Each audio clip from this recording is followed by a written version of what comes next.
హైదరాబాద్ వ్యాప్తంగా భారీ వర్షాలు పడుతున్నాయి. నిన్నటి నుంచి సిటీ అంతటా భారీ వర్షాలు పడుతున్నాయి. చాలా ప్రాంతాల్లో రోడ్లపై వరద నీరు నిలిచిపోయింది. సిటీకి మరో 2 రోజులు రెయిన్ అలర్ట్ ఇచ్చింది వాతావరణ శాఖ. దీంతో బల్దియా కమిషనర్ ఉన్నతాధికారులు అలర్ట్ అయ్యారు.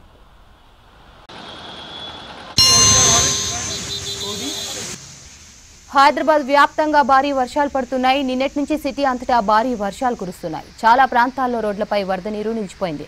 సిటీకి మరో 2 రోజులు రెయిన్ అలర్ట్ ఇచ్చింది వాతావరణ శాఖ. దీంతో బల్దియా కమిషనర్ ఉన్నతాధికారులు అలర్ట్ అయ్యారు. హైదరాబాద్ వ్యాప్తంగా భారీ వర్షాలు పడుతున్నాయి. నిన్నటి నుంచి సిటీ అంతటా భారీ వర్షాలు పడుతున్నాయి. చాలా ప్రాంతాల్లో రోడ్లపై వరద నీరు నిలిచిపోయింది. సిటీకి మరో 2 రోజులు రెయిన్ అలర్ట్ ఇచ్చింది వాతావరణ శాఖ.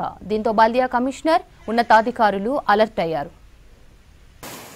రాష్ట్రంలో భారీ వర్షాలపై ప్రభుత్వం హై అలర్ట్ అయింది. వర్షాలు, వరదల పరిస్థితిపై ముఖ్యమంత్రి రేవంత్, రెవెన్యూ శాఖ మంత్రి పొంగులేటి శ్రీనివాసరెడ్డి ఎప్పటికప్పుడు రివ్యూ నిర్వహిస్తున్నారు. ఇప్పటికే జిల్లా కలెక్టర్ ఉన్నతాధికారులతో సీఎస్ శాంతికుమారి కాన్ఫరెన్స్ నిర్వహించారు. రాష్ట్రంలో వరద బీభత్సానికి సీఎంకి సీఎస్ వివరించారు. మంత్రులు, కలెక్టర్లతో సీఎం మాట్లాడారు. జిల్లాల్లో మంత్రులు అందుబాటులో ఉండాలని ఆదేశించారు. హైదరాబాద్ వ్యాప్తంగా భారీ వర్షాలు పడుతున్నాయి. నిన్నటి నుంచి సిటీ అంతటా భారీ వర్షాలు పడుతున్నాయి. చాలా ప్రాంతాల్లో రోడ్లపై వరద నీరు నిలిచిపోయింది. సిటీకి మరో 2 రోజులు రెయిన్ అలర్ట్ ఇచ్చింది వాతావరణ శాఖ. దీంతో బల్దియా కమిషనర్ ఉన్నతాధికారులు అలర్ట్ అయ్యారు.